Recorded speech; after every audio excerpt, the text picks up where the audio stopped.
I said, hey, hey, welcome to the Man Cave Happy Hour. I said, hey, hey, welcome to the Man Cave Happy Hour. We're gonna drink a fine whiskey and smoke a really fine cigar. It is time for happy hour. It is the Man Cave Happy Hour. Whiskey, cigar, spirits, the stories that go along with them. I'm Jamie Flanagan. I'm Matt Fox. I'm saying my own name. I'm August Gitchlag. Hey, it's got to happen Wow, sometime. we don't do it that way. Throwing me for a curve here on a Hangover Monday. Yeah. Oh, really? Yeah. It's a Hangover Monday, and there's like a lot of booze on the There's table. a lot of booze on the It was table. like, I know. We had a wonderful, wonderful time yesterday.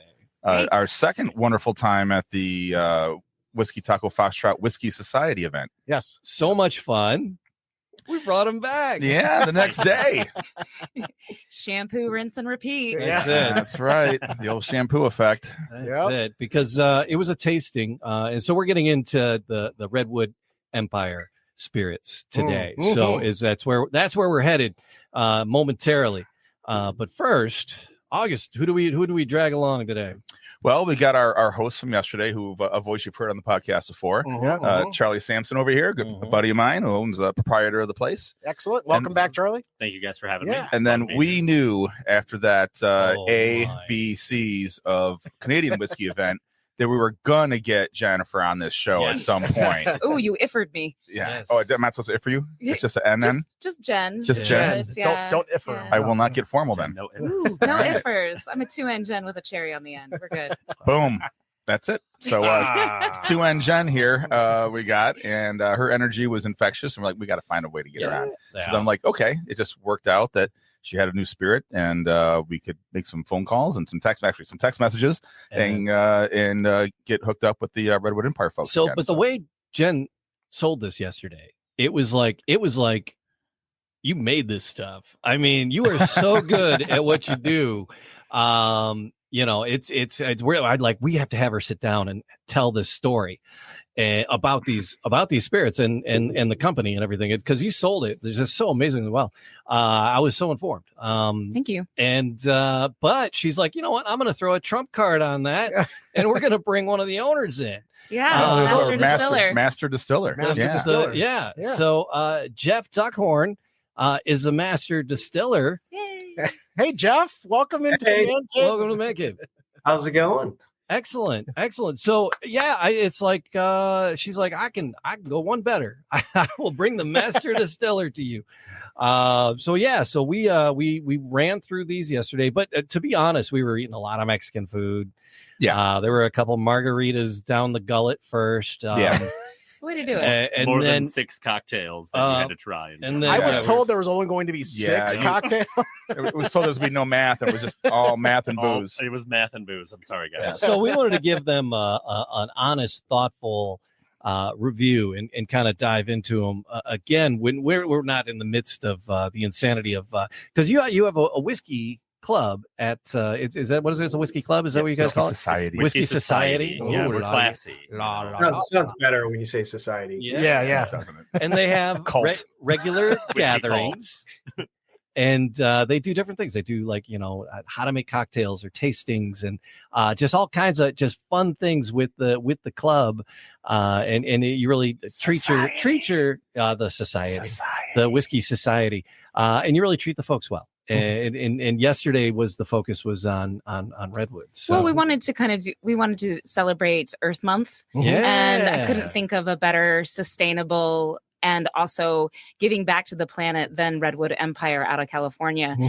All the spirits are named after these beautiful trees, all the way up from Sacramento to Oregon. And then the story of how what they give back to the community and the world and the planet is amazing. I mean, for every cocktail sold, they plant a tree. That's just astounding. And do you mind, Jeff, since we have you, can you please tell them how many trees you guys have planted since you It guys... seems like you're doing pretty well on your own there, Jen. All right, Jeff, let's go to the tote board. Right. I don't know what the exact number is today. It's on our website. We were at 1.7 million, I believe, to start Earth Month. And Earth Month is our big focus month. And the goal was to plant 100,000 trees this month with that Cocktails for a Cause program, and I think we're pretty close. I haven't seen, like I said, the numbers in the last couple of days, but Cocktails. That was the goal. They kind of coming after the fact a little bit, yeah. So Cocktails super cool. for a Cause. I love it, Jeff. We're going to get more into the company and the Cocktails for a Cause, but before we do that, Jeff, tell us about your childhood. Well, he's got a good one. He's I love the fact that they call you the accountant that went rogue. Oh, yeah, okay. I did read that. That's kind of interesting. Yeah. Okay, we'll go there. Yeah. So I am the master distiller, for lack of a better term. It's kind of a silly term that we use in this industry, but whatever. It's fun.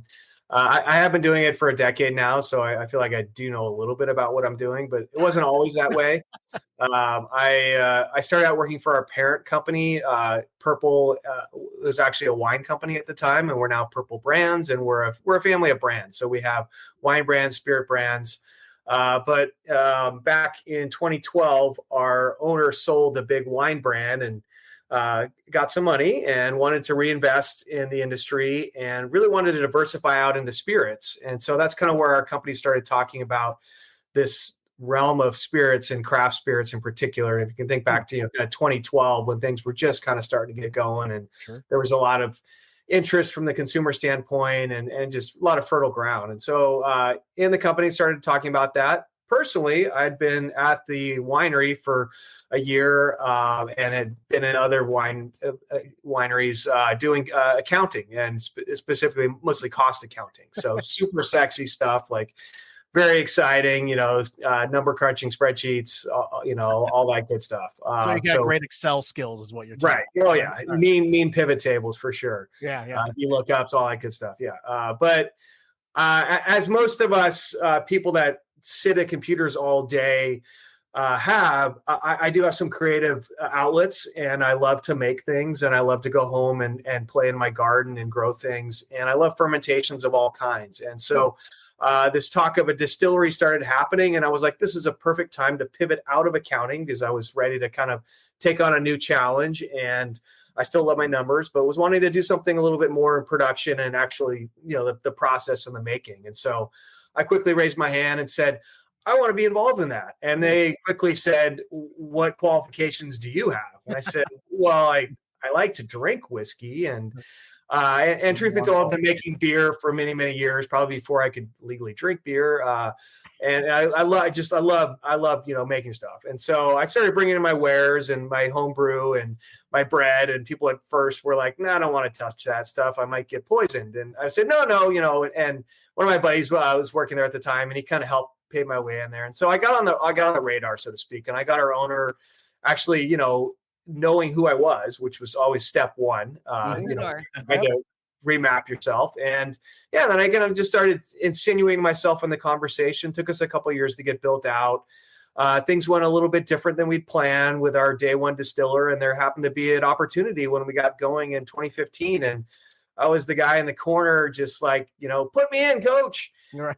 And they did, for better or for worse for them. But I think it's worked out pretty well. I mean, we've had a good ride of it. And it's, like I said, our 10-year anniversary this year. So super fun. Yeah. Yeah. And then welcome to Michigan, right? How long have you guys been here? So I'm not quite sure when Redwood Empire started being distributed in Michigan. I'm familiar with it from living in Chicago as just really good, sustainable spirits that tell a story and then take you on a journey with it. So, thanks for asking a question I don't know the answer to. I'm only saying that because we go through a lot of booze here. So, so I'm like, we like to know, like, wow, we haven't seen this one yet. This is great. Right. Yeah. So, Illinois was one of our first markets outside of California. We had some really good relationships with distributors. I think Michigan took a little bit longer to get up and running, but my guess is it's been there for a couple of years. But we have a new sales director for that territory, and I think he's made some new inroads and has helped to get us relevant again. You made a friend in Jen, that's for sure. Yeah, exactly. And it just takes one. You get one Jen, and then the world just opens up. There's only one Jen in the world. So. Yeah. So true. Really, It really is. Y'all stop. So what three do we have here on the table today, guys? Yeah. So I can't read the labels from over here. So you have Pipe Dream, which is their bourbon. It's a 4-grain bourbon. Was this the first? That was the first in our tasting yesterday. Yep. And I kind of, this is the way it goes. And then we jump to the Emerald Giant, right? That is which is the rye. Yep. Yes. Mm-hmm. And then the third is the Lost Monarch, which is a blended whiskey using the similar mash bills from Pipe Dream and Emerald Giant together. Mm-hmm. And all of them are named again after the iconic trees, the Redwood trees, the sequoias, all inspired by John Muir. So the father of our Mr. national Sierra parks. Club. Yes. Yep. So how am I doing there, Jeff? You're doing great. I mean, like, amazing. Yeah. So all three of these whiskeys do share a few things in common. They are named after living old growth redwood trees here in Northern California. I mean, it's kind of ironic if you live around here, if you come out and visit us, we're an hour. I'm in Sonoma County right now, which was where our original distillery was founded and where our winery is. And pretty much everything out here is redwood themed. Actually the high school I went to about an hour south of here was Redwood High. Yeah. We were the Redwood Giants. So and the bank down the street is Redwood. Our garbage company is Redwood. So Redwood, it definitely runs deep through us. And so when we were coming up with our brand name in 2016, 2017, what better name than something that would really resonate with our ethos and where we are in the world. And, we really want to kind of dial into this Northern California inflection point. And that's really where we are. And that's kind of what we take to heart. And we're proud of the fact that we're not another Kentucky whiskey company. I think it's important for people to understand that you can make really nice whiskey all over the country. There's a ton of distilleries now that are making really great spirit throughout the country. And so we don't want to hide that fact. We want to lean into it. So our brand name really does a great job of kind of, geographically putting you right in this specific point where we're at. And then, the trees are just a fun way to kind of tie it all together. Our packaging does a great job of kind of telling that whole story. There's even the images on the bottles are like fictitious likeness of John Muir on all the labels. And so, especially the Emerald Giant, which I don't have because I drank all my Emerald Giant. I'm at my house. So I forgot to bring a bottle home. No secret stash. Yeah, exactly. But all of them have really fun imagery. The latitude, longitude of the actual tree is on the side of the front label. Oh, I'm seeing that. And these trees are still alive, cool. And they're pretty amazing. The back bottom panel kind of talks about the specific tree. So it's really fun imagery and storytelling. And all these trees, they're over 300 feet tall. They're well over 1,000 years old. They're pretty amazing, iconic trees. And then quotes from John Muir on all of our labels as well. So just really fun storytelling. We launched all three of these together at the same time when we launched Redwood Empire in fall of 2019.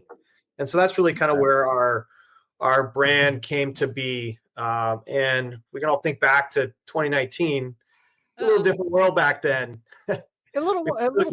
We thought it was a good time to launch a new whiskey brand. And then we had that little COVID thing hit us within 6 months. But despite that, we've actually done pretty well over the last 5 to 6 years now. And a lot of that is a test to the whiskey societies and groups out there in the U.S. that we're trying to come together during COVID when they didn't have much of an outlet and just trying to find human connections and like, hey, let's get on a Zoom call together and just shoot the shit about whiskey and find a new whiskey we haven't heard of and just talk about it. And so we had people reaching out to us. I got to do a bunch of these really fun we have a whole podcast about it, Jeff. That's what we do. I mean, it was pretty wild. That really helped to kind of get us on the map, so to speak. And so it's been really fun to watch this project kind of grow up over the last 5 years. We did sell over 50,000 12-pack cases of whiskey last year. And so we are in about every state now, more or less. And so we've grown quite a bit, which has just been very exciting. Something you said yesterday, Jen, that I completely take into account now is we were drinking this yesterday. There was food all over the place. Yes. There was all kinds of smells and all kinds of action.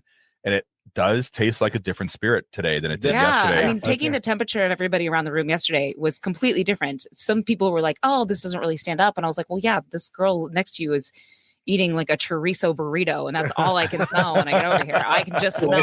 By the way, that's but I mean, that's what's fun about the Whiskey Society too, is that I introduce with Charlie allows me to come and just be a shenanigans of a person, but I get to introduce people that would never maybe purchase this or spend the money to buy a whole bottle of something that they hadn't heard about or that. And then literally at the end of every tasting, they're coming up to me and they're asking me, where can I buy this? Right. Who's carrying this? I want this for my home. And it's very rare. It's very rare that somebody does not like or love or completely become enamored or absolutely obsessed with the spirit. So with Pipe Dream, this is such a unique blend of mash bill. Could you mind walking us through that? Because that 20% rye is really cool there with that 74%. Yeah. So our numbers aren't on our bottles. You will find percentages kind of throughout our literature. They are constantly evolving. And so when we started making whiskey in 2015, didn't really know what we were going to do. I mean, you got to give us a little slack. We're a wine company kind of getting new into the world. So we knew that bourbon was going to be a big deal for us. Maybe some rye. We laid down some brandy, a little bit of single malt because I like a little bit of beer. But we definitely started playing with different mash bills. We also had, and I'm going to use past tense here, but we just bought a new distillery, and I can go into that a little bit if we have time. But up until last year, we were operating out of a pretty small distillery that we only had the production capacity for about 1,000 barrels a year. And we pretty quickly realized that, well, that's a decent amount. That's like 20,000, 12 packs. We want to be bigger than that. And so we started going out and sourcing whiskey really from day one, even before we had the distillery up and running. We ordered some trucks of MGP White Dog, shipped out from Indiana and had it delivered. And we started filling barrels, in the winery while we were waiting to get our distillery up and running. And we continue to purchase whiskey today. And we're very open about that. And myself and my master blender, Lauren, we love the fact that we get to have two jobs. We get to be makers and the last video there. Are we still good? Yep. Gotcha. No, you're good. And yeah, we get to have two jobs. We get to be makers. We get to make things from scratch. And every Redwood product out there has some of our grain to glass in it, but we also get to be blenders. We get to go out and curate these amazing whiskeys that are produced throughout the country from places like Indiana and Kentucky and Tennessee, and now more in California. And so this core series are all a blend of in-house distillate and other whiskeys, in this case, bourbon for the Pipe Dream from around the country. So an incredibly complex blend. This is Pipe Dream's now up to, I believe we're 8 different distilleries now. It's 4 states. Wow. So it's California, Indiana, Kentucky, Tennessee. Minimum 4 year, that's the age statement, but we have all the way up to 14 years. So when we start talking about these percentages, that's where the Excel hat comes back on, because they're incredibly complex. But the Pipe Dream doesn't have a lot of wheaters in there. Most of the bourbons are going to be secondary rye mash bill. And so Indiana's got, it's I think it's 18% is the rye on the secondary. We play around with that a lot. We have, 15 to 20 typically, and then it just really varies by distillery. And so on average, we're probably right around 20% rye as that secondary grain. But we do love wheat, and we put wheat into everything we distill in house. And then starting in 18, we started partnering with Bardstown Bourbon Company out of Bardstown, Kentucky, and they make mash bills for us, and they add wheat to everything they do for us as well. And so there is, while this is definitely secondary rye grain, and you're getting some of that really nice rye spice off that, there is a touch of wheat in here in addition to malt barley. And I think that gives it just kind of some extra softness and maybe a little bit more with some floral notes as well. I get the notes, but there's a warmth to this that sits on the back of your palate. Mm-hmm. Maple syrup. It's like as it sits, it gets sweeter. Yeah. Yesterday I was saying, I was like, it's like an apricot jam kind of tone to it. Yeah. What's funny about it, I was like trying to look at the legs, right? And I tipped it and I'm like, well, this thing has no legs at all. And then I looked, I'm like, oh no. Oh, it's there. It's just totally stuck on there, and it's not even dripping down. It's so stuck on the side of the glass. I'm like, oh my gosh. Because normally it's that drippy, drippy, drip. It takes a moment or two before the drippy, drippy drips even start. Yeah. I'm like, oh wow, that's got a serious hang time. I'm incredibly fortunate that our owner let us go out and buy some aged whiskeys in addition to new make early on. And so, like I said, we have up to 14-year and a lot of everything. It changes the whole character flavor. Oh, it changes the whole thing.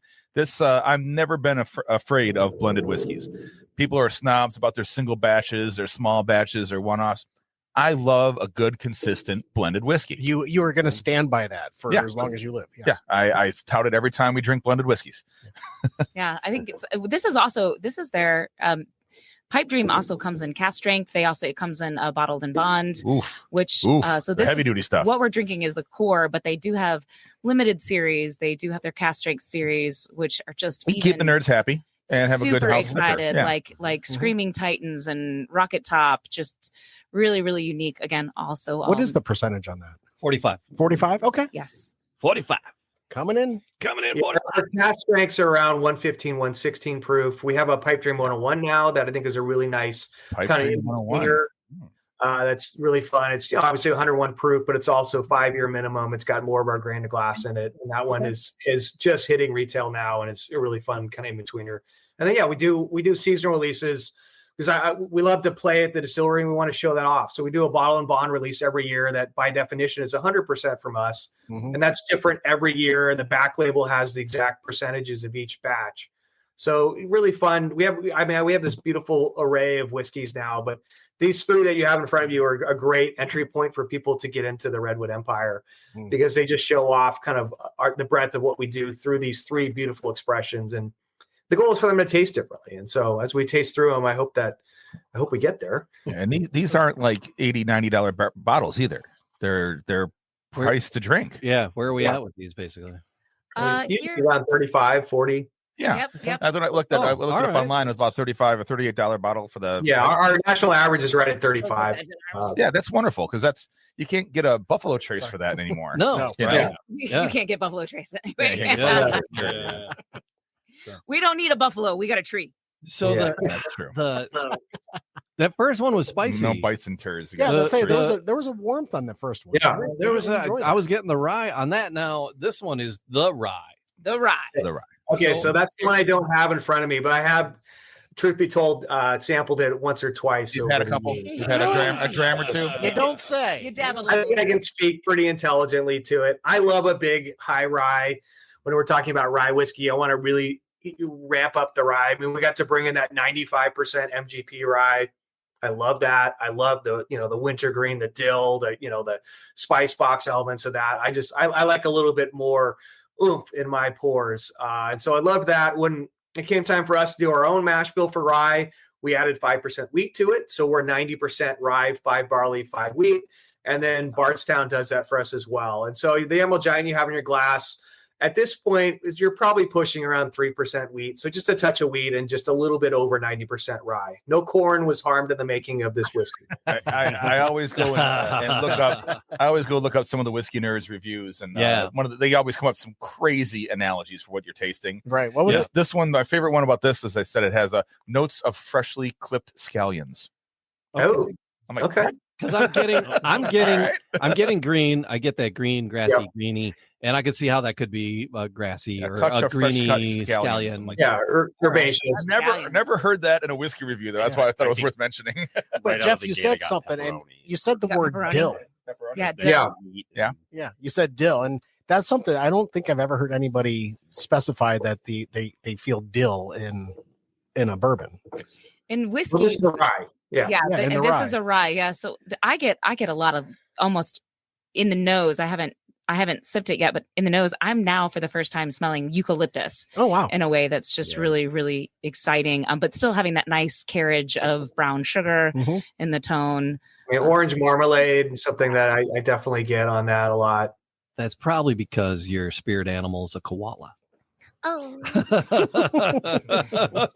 Wait a minute. Anyway, those are notoriously bad. They have some Are they really? They're like got the most like STDs of any animal or anything. Okay. I'm like, sorry, casting no aspersions. Anyways, yes, moving on. Back to the whiskey. Back to the eucalyptics.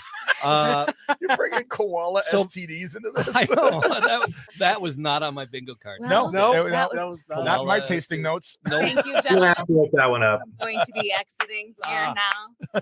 So what? So I'm getting all the rye, the grassy, the greeny, delicious ryeness out of this, yeah. Well, what I'm getting, right on the very tip of my tongue, yes, sir. Sugar. A sugar, just like it was like Demira. Dipped your finger in a sugar bowl and just touched it. I get a certain mintiness to it. I might bust this out for the mint juleps next weekend. Ooh, yeah. For Kentucky Derby. Okay, that is coming up. So I think the wheat gives you a little bit of that softness. Also, I'm a huge fan of malt. We use specialty malts in everything we do. We have a malt house an hour down the road from us that makes amazing floor malts. And so there you go. We're constantly rotating through our malt portion. So while the malt's only 5% of this, we're using really good, high quality malts, flavorful malts. We're not using like just base distillers malt. We're using things that are going to really do some heavy lifting. And it's pretty amazing at even that 5%, those malts do add some nice sweetness and some texture to the rye. A lot of ryes are very short and then they just disappear. And I like that this one has a little bit more carry. These are your babies, right? Yeah. All your babes. So this is something to be proud of. We're very lucky to have you on here. This is pretty this is pretty damn cool. Yeah. Because August, he's a little bit of a rye snob. He loves his ryes. Yeah, I'm a rye guy. He's you gotta get a bottle of our rocket top. Jen, you got to get him a bottle of our rocket top. He's like, for me, that's our bottle and bond. That's if I could get a bottle of rocket top, that would be great. We'll make that happen. All right. I think he knows people. Oh wait, he is people. Yeah, right. He is the person. He is the people. Yeah, Rocket Top's our bottle and bond rye, and so we released batch 4 last fall, and we're just right now blending batch 5. That'll come out later this summer. So that one I think is just fun. It's a huge counterpoint to this. I think this rye is a little bit softer, more approachable. That's the intent, being at this price point and being kind of our entry level series. The Rocket Top's definitely a meatier, heavier, like cigar like rye. Which is just you said my favorite word. Yeah, cigar. Yeah, my least favorite word. That's Matt's the most cigarish of us. I come in second in August. I don't dabble. If you force me, maybe. Yeah, I was actually thinking about talking to Charlie as we kind of build out what each month of the next month's whiskey societies would be. Like I was kind of thinking that maybe we do like a invite only cigar whiskey to do cigars, whiskeys, and maybe some allocated spirits, cast strength, things that are a little bit so not just 100,000% shenanigans, really just actually getting there and tasting the juice. We do know the Sticks Mobile Cigar Lounge people very that's well. Exactly, you read my mind. That could be something really cool for the holidays. I love yes. That. Yeah, they park it right in front of the bar, and people can walk in and out of their turn a camper into a cigar bar. Yeah, it's crazy. It's so much much fun. That's a great 4th of July one. No. If anything, I'm not working that weekend. Well, I mean, not that weekend, but the July in general. Okay, that's celebrating freedom. I don't know. There's nothing that when it's 96 degrees outside that makes me want to drink some and having cigars. Put a hot stick in my mouth. Yeah, hot stick in my mouth and 120, ABV on my whiskey there. I'm not a big fan on that. So I would point that one to like October. Okay. Yeah, that's what I'm saying. Right like when the weather nice changes and climate wise. And Kevin and them are with the Mobile Cigar Lounge are just great people. They're so cool. So, and then Jeff, you have time to plan to come up and visit. Where are you, by the way? I didn't get We're in Detroit. Okay, I kind of figured. Yeah. I have not been out there yet for work. I've been pushing, so I would love to come out. We'll not in the winter. I'm sorry, what? Not in the winter, but fall would probably be lovely. Our falls are beautiful. Fall is amazing here. It's what made me move from Chicago. Ooh. So okay. So the gents have just poured Last Monarch. The Last Monarch. This was my favorite yesterday. Did you hear me go? Ooh, this was my favorite. Lost Monarch. This is probably my personal favorite of the three, just because it's unique. And I do love Emerald Giant for that big bold rye, but I like this one because it's sneaky. Like I want to sneak more rye into people's lives, and this is my attempt to do that. And so this is not a bourbon, this is not a rye, this is an American whiskey, blended whiskey. These things go by different terms, but it's kind of a distiller's playground. It's a place where we get to play and mix, already aged distillates together and make something new out of them. And so it does say on the label that we did add it to to the label last year. It says bourbon rye blend at the bottom of the label, I believe, unless you've got an older bottle there. We might have Can- an older. We might can have we- an older bottle. Can we talk about the government and labels? Oh my God! Do you have another hour for that? No, it's like we've had a couple people on, and we had no idea what an arduous task it was to make a label. It's crazy, and not consistent is the frustrating thing. You can get denied 10 times and then just cancel your submission and submit it again. Somebody else gets it, and they're just like, check the box, you're good. Yep. That would be fun. That would be a Yeah. fun panel. My at brewer a- friends, like like, a People might get really angry, so you can keep the whiskey flowing. talking about how much we hate the government and Mhm. their control and lack of consistency on these things. my friends have breweries. Every time they get Yeah. a new beer, it's like, God damn Oh, it! yeah. Gotta come it's up with a just the label. worst. Our Well, those friend- brewers are always pushing the bounds on labels, so they're trying to get away with stuff. vodka, Yes, they are. They're trying yeah. to hide things into the pictures. And Yeah, do all yeah, that. yeah. Yeah, and I know they're doing it, so I'm not really mad at So this is Lost Monarch is like our sneaky rye. Okay. So it is technically majority rye whiskey. So it's rye whiskeys blended with bourbon whiskeys, but it is 55-ish% rye whiskeys blended with 45%-ish bourbon whiskeys. So they're aged separately. There is a little bit of 3-year-old rye in this. It's predominantly 4-year and older. Okay. It isn't an exact 1-for-1 of Lost It Monarch. doesn't taste young, and that's what It definitely has some older bourbon stocks in there for sure. And now older rye stocks, our rye stuff is actually, I've got 8 to 10-year-old rye now, which is amazing. Oh, there you go. And so for me, it's really fun conversation point. This doesn't do as well retail for us because most consumers, it's hard to pick up the bottle. And that's why the new label says bourbon rye blend to try to help educate a little bit, but it usually gets stuck in the other category. Send me your leftovers. Okay, all right, well noted. But on premise, this does really well at restaurants and bars because it's really fun to play with and mix with, and it's got a lot going on, and for me, that's kind of what I like. And so I think this is just a fun being one. an excellent old fashioned Yeah, spirit. I mean, like, it'd be great. Then it's a regular rye. I usually do like Templeton or something like that. When you see it, this is I'll take this over Bullet all day.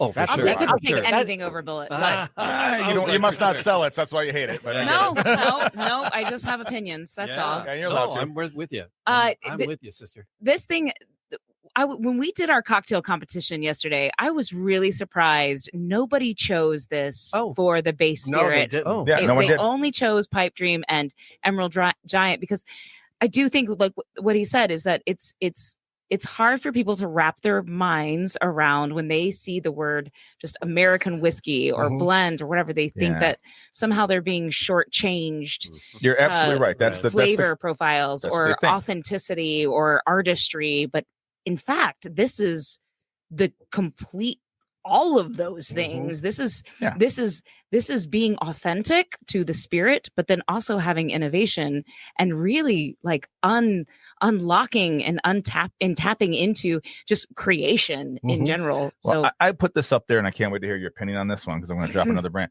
I really enjoy Michter's American. Okay. That Yeah. blend, that All blend of right. whiskey, and I would put this on the right next to it. Okay. How do you feel about that, Jeff? I'd be more than happy to see. I mean, that when we were thinking about what we're gonna make, like Michter's for me has always been up there, and they continue to be up there because they've just stuck to their guns. They've been consistent. They haven't gone off course too far, and they just make beautiful spirits. So, hey, I'll take that any day. Well, I think Jeff, thank you so much for joining us too. I'm just so happy that you were able to hop on this call with us on the East Coast. For being last minute. This you is on the great. West Thank Coast. you. All good. And just thank you for what you are bringing as somebody who has run restaurants for quite a while, and now on the other side of it, selling to restaurants and seeing how the industry has changed. Having newness is what keeps me excited about the business, but then also being able to share it to the community. So thank you guys too here at Man Cave Happy Hour too for having this podcast. Or did I say it? You did. You got it totally right. It's like Nailed it. Happy Cave Man Hour. Well, that's a different show. Okay. Those guys will be here later. That's a slippery After slope. dark. Okay. Miss Mouthy and the Happy Cave. Yeah. But no, to have this that and thank you for having this little liquor leprechaun on to talk about stuff. But oh my goodness. Can we use that going forward now? Are we allowed to take that? I mean, I am wearing green and I'm a redhead. Yeah, so Then we'll get Mrs. Vino and the liquor leprechaun on here one day. Oh, It'll be one my hell of an goodness. episode. But again, thank you, Jeff, so much for you guys have an amazing team there with Lauren Patz as your master blender, with all of her history and culinary skills, just really tapping into what palate can do. So I appreciate the artistry of Redwood Empire, and I can't wait to see what you guys are doing in the future. So Jeff, is there a like a distillery? Do you have like a tasting room? Is there like tours? What happens at Redwood Empire? Yeah, great question. So we've been looking for a new home to expand for the last 5 years, just because the 1,000 barrels a year that have been producing since 2015 just isn't enough for where we want to go. And so we were planning to build out from new, and been looking and hadn't found the right place. And then a distillery landed in our lap that was for sale that had the exact still, a 24-inch Vendome column, 40 feet tall. Nice. That I've been actually had spec'd out. And so we pulled the trigger on that at the very end of last year, bought the distillery. It's about an hour from where I'm at now. So it's a little bit actually closer to San Francisco, but a little farther east. It's on an island called Mare Island, which is a retired naval base with a really fascinating history. On an island that was a naval base. Oh my God. There's some stories here. Oh my God. 200 years of building vessels that were built and were in every major conflict for the last 200 years. Fascinating history. But for us, most importantly, a beautiful distillery. It was just commissioned in 2019, so very new. And they have an amazing tasting room, restaurant, full bar, hospitality setup. And so And that's where you guys are moving into? Is that where you're moving? We moved into there at the very beginning of the year, and we've been working through our licensing, and then all for myself and Lauren and our team, all the logistical challenges. We have already laid down 700 barrels there since the beginning of the year, and we're the licensing will probably completely get flipped in the next month, and we'll be able to actually reopen it as the Redwood Empire room and the Redwood Empire, tasting experience. Sell bottles, like I said, food, restaurant, full bar. Very excited about all that. So that's Congratulations. if you go to our Redwood Empire Whiskey, Insta or whatever, and follow us on there. We have updates coming on that, and it should be, like I said, within the next month we'll get that finalized. So I love the sound of a distillery on an island, right? With a redwood theme. I'm just I'm in. I need a plane ticket. Real quick, I have to ask, and feel free to nod or shake your head or give a thumbs up, Jeff. Did you guys take over Savage and Cook's old? We did, yes. Yes. Okay, so guys, what's exciting about that? Okay. Is that there weren't many that are on an island that used to be a naval base. It's but there's like beautiful water in that area. Water makes good grain. Good grain makes good whiskey. So that's when you said it, I was like, oh, wait, what? Yeah. And the guy that built it, he did a little brand called The Prisoner, and so he spares no expense, and so he built out an amazing place. It's beautiful. I love it. So we're very excited to be there, and excited for all the opportunities it provides us. For Lauren and myself, really, the number one for us is just increased production. So we're gonna tiptoe into it. So we're gonna do about 3,000 barrels of production this year, which is again 3 times what we've ever done. We can very quickly, grow up to probably 5,000, maybe 10,000 barrels someday. I would love for us to drive more and more of our portfolio toward, 100% in-home distilled, in-house. That's the goal, right? Yeah. And I'm enjoying the fact that you're growing at a pace that you're comfortable with. So if you grow so fast, then you're you might get away from, the bottle, what's in the bottle. The fact that you're taking these smaller steps. I just think that's brilliant. So thank you for that. Yeah. Thank you for continuing to support us and giving us this opportunity to be here. All right. So fantastic. I'm loving it. Yeah, I love it. I went for a second pour on the Monarch. Yeah. I did. I knew from yesterday I saw I'm like, yes, the Monarch is here. That's the one. It's sneaky good. And don't discount the paper plane for the summer cocktails. You don't have to stop drinking whiskey. You can just change how you consume it.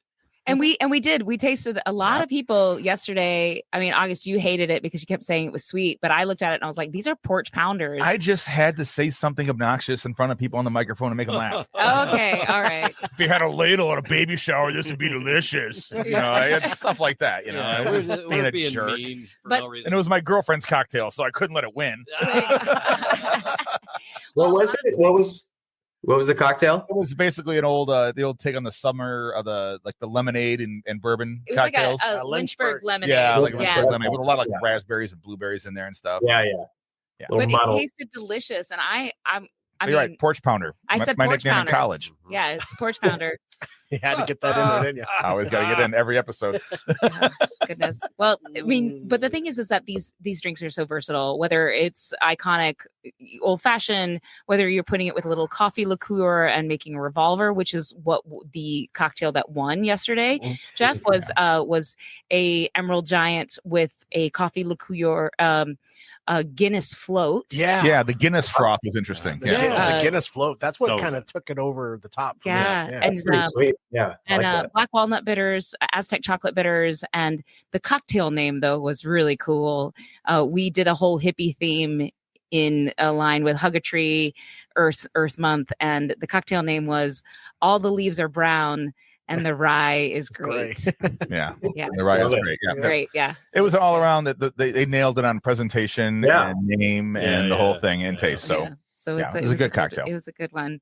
Some of the other names, not so great. A lot of butt names. A lot of bungholes. And Mike's dirty ass and things like that. I claim audience society. We just invited people to come around and got a bunch of weirdos. To explain, I'm so sorry, Jeff. I started talking about barrels, and I started talking about the innovation of double oaking and how some master distillers, master blenders are using, chain methods and then I said the word bunghole of the barrel, and it inspired every cocktail name from then on. Yeah, 4 out of the 8. It was bad. Everybody went Beavis and Butthead on it. They did. They went full Beavis. It's just too easy. I mean, it was. It's. I think at one point I just had my head in my hands and saying, I used to do Shakespeare. I used to do Shakespeare. You said I got those 3 exact curtain words calls yesterday. in college. What are you talking about? That's from another movie. It's a line. Oh, okay. You ever saw Galaxy Quest? Oh, I got okay. 5 curtain calls as Henry VIII or whatever. And now I'm in this show. I am shooketh. But thank you guys. I will. My goodness, yes. Thank you. Well, we're going to keep going here a little bit. Jeff, I want to thank you so much Yeah. for coming on and spending your time from home Appreciate to have a cocktail with us and talk about this great juice you guys are making. Thank you. Awesome. Well, thank you. Cheers. Cheers. Guys have a great evening, and I look forward to seeing you out there maybe this fall. All That'd be right. great. Would love to see you. Cool. Send that rocket top. Figure out how to get out of this thing. I'll take care. We got you. How do you? I can't stop. Where's That that? was like August yesterday. I can't I stop. know. I'm going to keep going and How do going. I turn this thing That's off? what? You can take the hot mic. We're still. Well, we can take the hot cans off now because they Oh. get so warm. I Oh, yeah, know. we Don't can- they? Holy cow. Yeah. We can hear each other. But, Oh, okay. Yeah. It's when you have a remote guest, you have to have the Yeah. They got to have. Oh, okay. headphones, So. Woo. Now, So It's that like- was so much fun to talk to Jeff. When you have the master distiller, to talk about what's in the bottle and what they do, it's amazing to just pick their brain. Well, cool. I'm glad that we were able to get him in to talk to all Short of us. notice, And I said it yesterday. I'm enamored with this tasting. And yesterday, with the inclusion of Redwood Empire and then a couple of the other ones that we did the 2XO, French Oak, That was The really nice. French oak was the like Dixon was Deadman. really nice. Yep, the Yeah. super, super neat. That's why everybody started talking about the bunghole. But Right. using Elevage, and then we also had Sagmore Rye, the double oak that we ended everything with. It was just a really good tasting. And Yeah. Thanks, Charlie. hey, yeah, Appreciate you having a society that lets us. and the food was divine. Yeah, the food's Yeah. always great. I'm sorry they gave you more than 6 cocktails. I'm just, the hors d'oeuvres. yeah. darn it. are you saying the hors d'oeuvres and because you you? stick by hors d'oeuvres whiskey were and great. Mexican food. Goes Apparently, great they weren't together. hors d'oeuvres. It was the Bloody Berry bar mix, but I thought it was an hors d'oeuvre table, so I was chowing down. Gummy worms and dog treats. Of what the kids and adults do. So, and I'm like, is this hors d'oeuvres? The waitress, she's like, well, it's kind of the Bloody Mary bar, but whatever you want. Your crew is great, and your crew. Your staff is great. Tell you, anytime, Jen, that you want to, when you're doing a tasting, you're doing something, and you want to then double down like this, come see us on a Monday, and we'll do the rest. We can just set up ahead of time, so we don't have to drag them in at the last minute. Because they do. We've had great luck. Once we tell people we want to talk about their spirit, they come on. We get owners on. We get all kinds of people on the show. They don't mind doing it at all. And we were happy to do this with you. There was a great partnership yesterday. We had a riot. Oh, good. I'm glad. It was certainly we slid down a rabbit hole and we tried to bounce our way out at some point, but everybody was all smiles, sitting up on a stage, looking down and just watching everybody laugh and everyone just get into it. And that's what Charlie has created with Whiskey Society, that he just lets me be a part of, as this. He's giving something back to the community. You want, what did you say? You want one day out of the month to just go crazy, come to Whiskey Society. Is it on a monthly? Sunday. It's a monthly. Every month. Monthly. All right. Yeah. Is it the same Sunday every month? Or we try to do like the last or the third last month, depending on holidays and everything. Okay. Obviously, like your Memorial Day, Sure. going to come out. So we've kind of figured out which ones work. Right. Okay. So we try to do that. We also talk to our members, and they go, "We got a big thing going on. We're not going to come out, but once a month we try to do something. We try to have fun, and you keep it fresh. It's something new. It's not the same. It's not the same thing every. Very. We try to keep consistent, but we always try to keep it new. Right. Yeah. So this was the Up and Smoke, which was the one you guys attended last time. Yep. We've had dispensaries come out to every one of them. We started with Greenhouse. We've had multiple different ones come out, which has been great. And then like the first one we did, we actually smoked Elijah Craig 5 different ways. And we actually did tobacco smoking on it. How do you keep Elijah really lit? Great. Anyway. Wow. I'm sorry. We did a cocktail sorry. smoking I'll episode stop. here, Shut and we all left smelling like a campfire. Yeah. But we had different kits. And we tried to find which one we thought did the best job. They were all gifts. So we didn't, pick them out. They were like gifts. Like, let's open these up and see how they work. His was crazy. They wanted you to like burn it on a piece of wood and then put a glass over it. That's how a lot of restaurants do it. It's like That's trying to catch a fart. Yeah, it was catch a fart. It was like catching a fart. It was like, this isn't gonna work. That's the method that a lot of restaurants used to do, is burning a plank of wood and then putting the old Otis Supply and Ferndale used to do that. Now smoking tops are very, very popular. It was great. That's what I had. It was great. And I want one. That's the one I want. Yeah, and those are relatively, they're being kind of mass produced in a way. Sure. Before that, there was domes that you had to put under. I've seen the boxes, and then the boxes, which it looked like something out of that's a presentation. It looked at like the something restaurant, out of Austin Powers. My first experience was going to Traverse City, and it was this little spot, and they had the sink catch, the little wire mesh you put over your garbage disposal, or when you don't have a garbage disposal. Yeah. They had that. They threw wood chips in it. They hit it with a blowtorch, and they put a pint glass over the top. Yeah. And it just went in and out. And I was like, that's ingenious. Yeah. Dude, and I was like, I wonder what kind of metals are in that. But whatever, it's fine. It was what kind of carcinogens am I going to get? It was a great cocktail, and it was lead phenomenal. mesh. Lead mesh. I only have a stick now, and it's fine. I saw a bartender. What restaurant were we at where the guy had the smoking gun where he made the bubbles? Oh, the bubble blast. Yeah, La Lanterna, right? Yeah, yeah, and that Dominican bartender who's just a trip, and he has the gun, that $500 bubble gun. Bubble gun, yeah. It's very popular for cocktails. It's a show. But this is the thing, is that right? It's like one of the problems that we are having with on-premise, which is being in restaurants and bars, as opposed to off-premise, which is like party stores and everything. So selling to them is selling them something that they haven't heard of, that we want to bring people out. They will say, oh, people only want to drink what they know. And I say, no, that's not the case, because it takes a lot for me to put Netflix on pause. I better have an experience. I got a lot of shows lined up. I have a hard working day. The couch is comfy.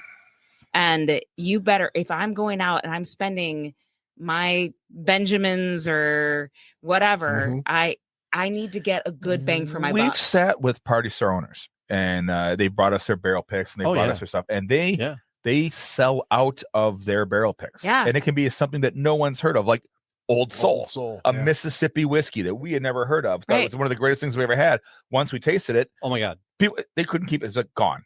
They just sold it all. Yep. And we were talking with was Bacta?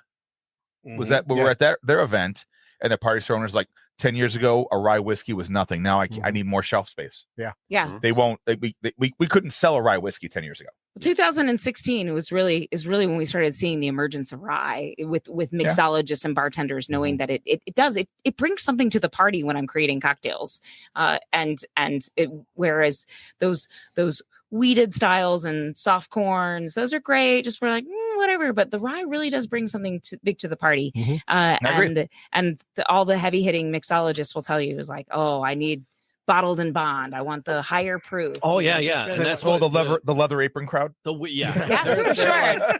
They're like hotter, fire, and it's like, I mean, because we got a bunch of bourbons in Daddy's shelf here at the studio, and Daddy being 112, 116, and 120, and it's like, I mean, there's days it's a school night. I don't need 120 proof. But if you were taking that, it's never stopped him before. Don't let him kid you. But if you're taking I said I don't need. I said I didn't want. If you're mixing it with citrus, or an egg white, and making a beautiful sour, that heavier ABV, the alcohol volume, is going to really show up. So you're going to be like, oh, I'm getting a good value in this glass because you can taste still the whiskey. You're not just tasting like yesterday. We tasted a lot of syrup, a lot of shower drinks, a lot of bitters. The bitters were good. The bitters are fine. I enjoy bitters. I was quite impressed with how they balanced the use of bitters, which was shocking to me because everybody wants to go nuts with it. They want to go bang, bang, bang, bang. I was like, no, if you do more than 3, you're going to taste only that. And I'm like, yes.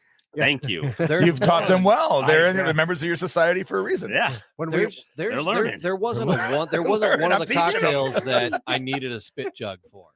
Yeah. There was not a single one of the cocktails I needed a spit jug for. There was one annoying one, even though it was the best presentation. Putting that caramel around the glass was a bad idea. Yeah, it was bad idea. I'm not going to say it. That was just a sticky mess. Which is my nickname in college. Yeah, there you go. But remember, that was the you gotta hit the bell. I mean, remember that cocktail name was called the Woody Bunghole, and they said it was a rim job. So this was just it. Like I said, it's our first rim job mention in a while. You know when they're asking for a wet warm rag at the end of the cocktail. When we're asking for a warm rag. Oh. Honey, stay there, honey. I'll go get a warm rag. And the funniest thing is that he was late to the tasting because he had been to church. So that was like just the whole thing was just a. He just had to fill his plate back up again for next Sunday. Go to confession now, I think. What do we have on tap for the next society? Yeah. So the next one is actually in honor of May. And coming up here soon. Dated her in college too, along with April and June. Quattro de Mayo. Drink it. Cinco de Drinko. Cinco de Drinko. No, we're gonna explore the agave spirits. So it was tequila, and we are doing tequila and mezcal. That's her jam. She loves her mezcals. Catherine, off camera. And we haven't quite figured out what the interactive part of it is going to be. We were thinking maybe a Price is Right kind of. Just get a mariachi band. What were the rustlers? The luchadors. The luchadors. We have measured the restaurant. A ring will fit in there. Yes. I've been offered luchador. I've been offered drag wrestling and also midget wrestling. And I just feel like when you get 3, you got to figure out how this is going to go. So we'll figure that out. I have friends at now Darren McCarty bought a wrestling school in Centerline. Grinder is called Grinder Wrestling Academy, but that was the House of Truth. A good Ham Chamek guy, my buddy Truth Martini. That was his wrestling school. Yeah. I can get you wrestlers. I mean, we could do. I can do that. We could give everybody luchador hats and then or masks and make them do thumb wrestling. It may. Oh, that might be better. It's gonna be warm, but it'll be better. Well, Rock'em Sock'em robots. Yeah. Well, like paint the Rock'em Sock'ems with luchadors on them. And... I like. Can I please might get your be a thing. insurance card? Welcome to Whiskey Yes. Society. I'm Yeah. going to make a copy of this. I'll give it right back Oh, to you. you know Here's what? the Can you please- waiver. please Just sign this? enjoy this. Speaking of that, things you have to sign. How does one sign up for the Whiskey Society? All right. So Whiskey Society, you can pop on into the restaurant anytime. It is $180 for 1 year. You get way over that value. Basically, we're doing anywhere from 5 to 6 tastings of a bourbon, whiskey, tequila, whatever you really want. Every tasting, a cocktail or an event kind of thing. Swag. Swag. There's always some sort swag, of some other give away. benefit. If you just want to come to the Whiskey Society, try it out, dip your toe in the water. Maybe we're too weird for you. Could be a thing. I mean, I do know some of those members rather well. They are kind of weird. $25. You can just come in, stop in, hang out. If you decide you're like, you know what, these are my people because we're all weird, we take that $25, we put it towards your membership. So, that's great. So people can get a one-off and.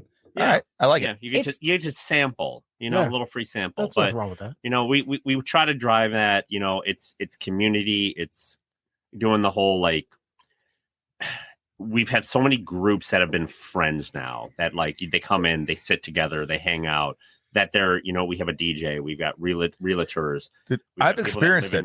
I've gone in just to sit down at the bar, and someone starts telling me sit next to us. You know they have a whiskey society here. Yeah, and we come here and we drink. I'm like, I've heard of that. Yeah. One of the Cat and I were just sitting there having a margarita once, and the guy just started talking to us about the whiskey society. I'm like, as a matter of And fact, then he don't opened tell up me his more. raincoat. Had a Rolex and that's a very deed to a normal bridge. thing, No, the mentioning or the raincoat.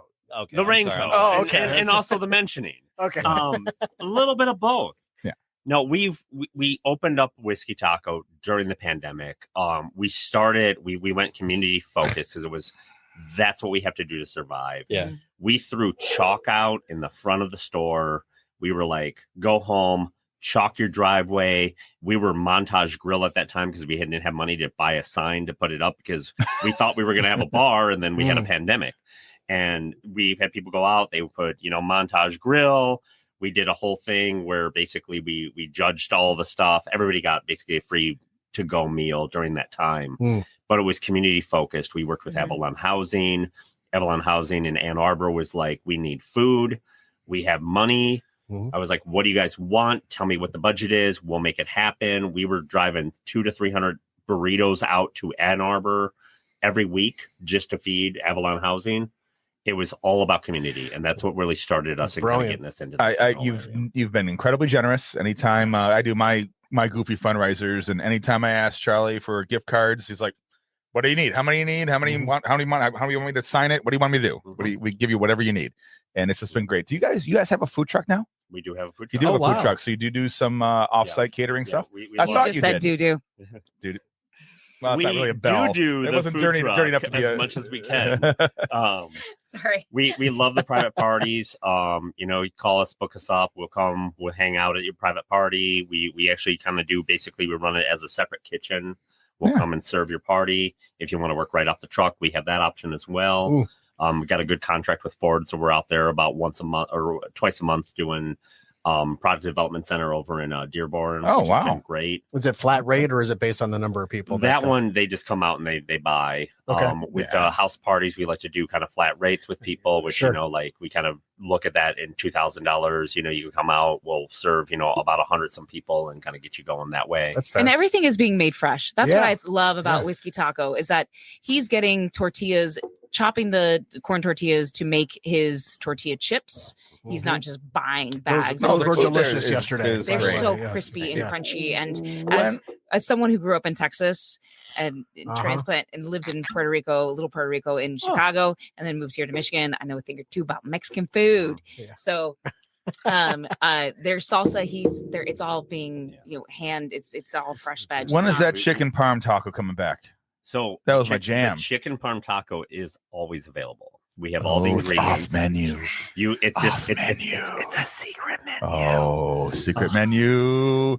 You heard it here. You heard it folks. here on the Happy Hour.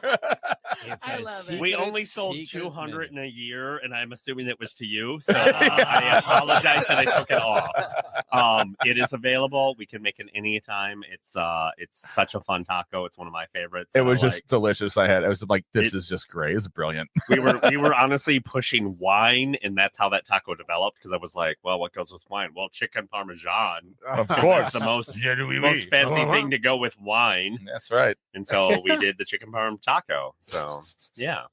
Yeah, And the great. chicken parm taco does not have Parmesan. It's Munster. I apologize. Well, you have all the ingredients. We'll make it work. It's cheesy. Yeah. Cheese is cheese. Cheese, and it's Cheese delicious. is cheese. Real quick, you asked about what else is coming up. Charlie and I have been talking a lot about this. So we have tequila coming up, and then in June we're doing Fat Summer, where we're gonna fat wash some cocktails and some whiskey. We had a little. You tried to do that, right? I tried to do that. It came out a little chunky. So my one blend that I want to do, much like me, came out a little chunky. and I love this because you guys said Michter's, because I actually did this with a bottle of Michter's. I did black chai into my Michter's, 24 hours, made basically rye whiskey with tea. Took that out. I made an old fashioned, so I did a triple rich simple syrup, did my bitters, a little bit of dilution, and then basically poured 2 cups of milk into it, let it dilute and get all curled and gross. Filtered it through a coffee filter, then filtered it one more time through another coffee filter, and you had a golden old fashioned. And I was like, this looks pretty good. Tried it. Phenomenal. Had a second one. I was like, oh, this is really good. I had a third, and I was like, wow, you're hammered. You should not be making any decisions at this point. So we're going to do one of those. We're going to do a tzatziki martini. So we're going to make basically a yogurt tzatziki.